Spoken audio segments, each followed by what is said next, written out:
The reason why there is a surging interest into the topic of lost ancient human civilizations by millions of people from around the world is because the more you research the little known and unexplainable details, particularly among the ancient Egyptians, you quickly become aware of the bizarre reality that they had to have possessed some unknown form of lost ancient technology.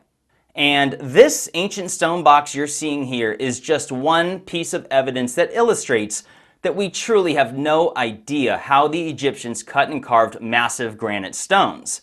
And this large yet little known granite box, which is now on display at the Cairo Museum in Egypt, is said to have been abandoned by the Egyptians due to a mistake in the cut as you see here, thus forcing them to discard and move on to another block of stone. But as the saying goes, the devil is in the details, and this off-centered slanted cut, which is the reason why it is said to have been discarded, is actually strong supportive evidence that they were using a method of tooling that far exceeds anything known or believed to have been possible to have been possessed by the ancient Egyptians. Because, make no mistake, if this error had been done with a slow, primitive copper-based saw, as has been widely theorized and, in fact, intensely claimed by modern researchers, then surely the ancients cutting this stone would have noticed the error and corrected it far sooner.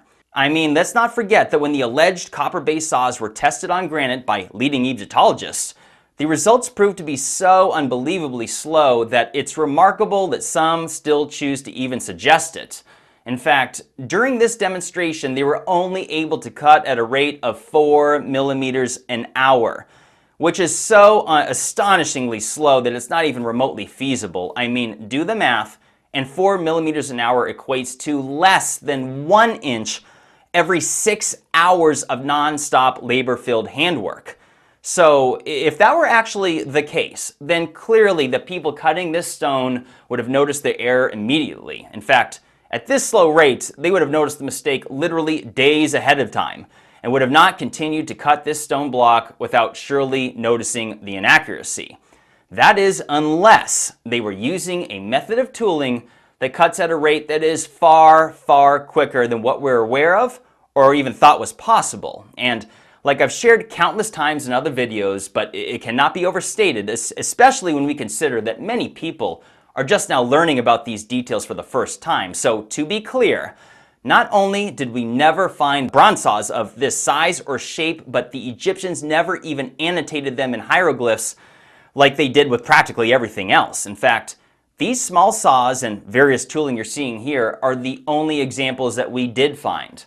And moreover, the only times the Egyptians did show bronze saws cutting anything was on wood to create furniture, and, by the way, with the same type of small saws that we did indeed find and are now on display in museums. You see, this is one of the things that makes this topic so interesting, in that most people are totally unaware that the Egyptians left us with literally zero explanation as to how they cut and carved stone. You have to admit that is a bit weird when you think about it, and the reality is that the only reason why this slow, primitive method is still discussed is because the so-called experts are at a total loss for other possibilities. Well, why is that? Well, because again, we found literally nothing else. It is a complete and total mystery even to this day, which leaves us in the bizarre reality that the ancient Egyptians must have possessed some other type of tooling to achieve their incredible stonework. You see, this is why studying this topic as an adult is so important, in that it paints you a far more realistic understanding into the existing mysteries and unanswered questions related to the ancient Egyptians. And so when we consider this lengthy error in the form of an off-centered saw cut, we have to ask ourselves a big question, which is, does it make any feasible sense that this error would have gone unnoticed if they were cutting the stone with the slow, primitive method that is so adamantly claimed? Or is it more likely that there was some other type of tooling, a technology of some kind that was possessed by the ancients that is somehow unknown to us even to this day? And by the way, like I've mentioned before, technology does not have to involve lasers or something crazy. In fact, the shoes that we wear on our feet are a form of technology. A saddle on a horse is a form of technology.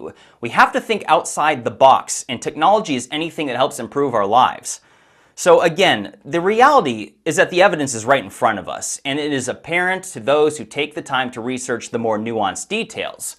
Like I always say, look and think for yourself. The mystery is real. Now, I briefly mentioned this stone box in a video I made last year, but it was at the tail end of a more lengthy video, so not everyone got a chance to see it, but this box is certainly deserving of a forum of discussion of its own, and it's unfortunate that more people are not yet aware of it, as the implications are truly enormous, and that any reasonable person can conclude that this was not created by bronze hand saws, which, like I said, is still adamantly claimed by the so-called experts even to this day.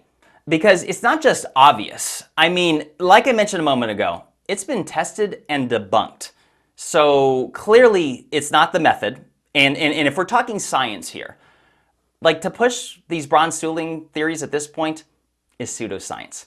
And I'm starting to think that certain people's careers and the people who are writing these textbooks and making excellent money are, their thought process is being influenced because of which. Because clearly, I mean, honestly, if these silly copper-based saws are the best explanation that the so-called experts can come up with, then maybe, just maybe, they're not qualified to be experts in this field. Or at least I should say that a true expert would simply say, I don't know. Because that's the correct answer. We don't know. The Egyptians didn't tell us how they did it, and it's still a mystery. Is it really that hard to say?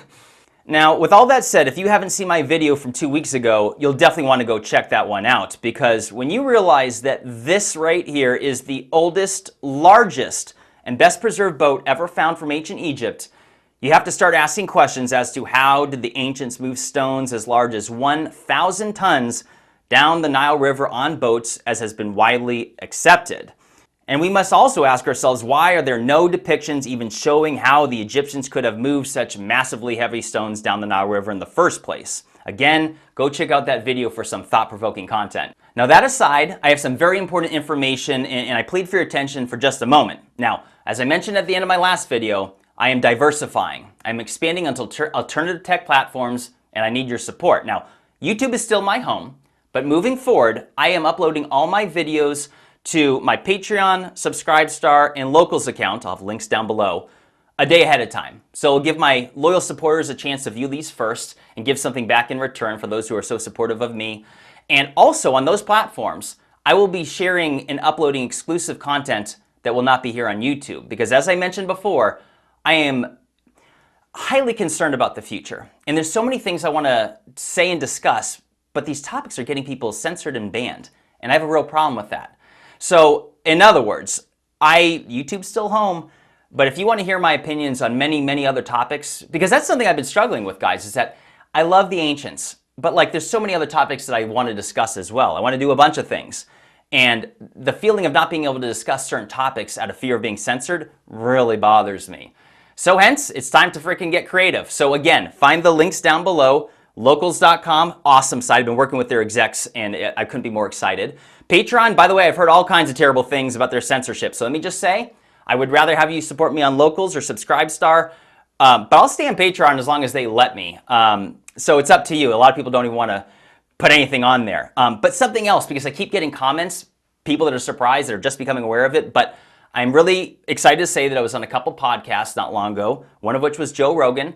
It's on Spotify for free. I got the link down below. And I was also on Danica Patrick's podcast. You'll remember Danica Patrick, famous racing star, awesome person. It's totally into all these same topics.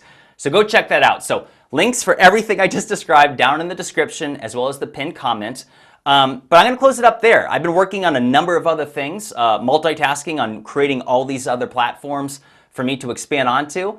So stay tuned. I got some exciting videos in the works, but the reason, by the way, you should support me on those platforms is because I'm going to be doing podcasts, live Q&As, and just uploading, like I said, other content that you won't find on YouTube. But again, YouTube is still home, but to anyone that supports me, you'll get a chance to see these videos first. But anyways, I'm Jimmy Corsetti. My channel is called Bright Insight. Leave a comment and share your thoughts on this stone box.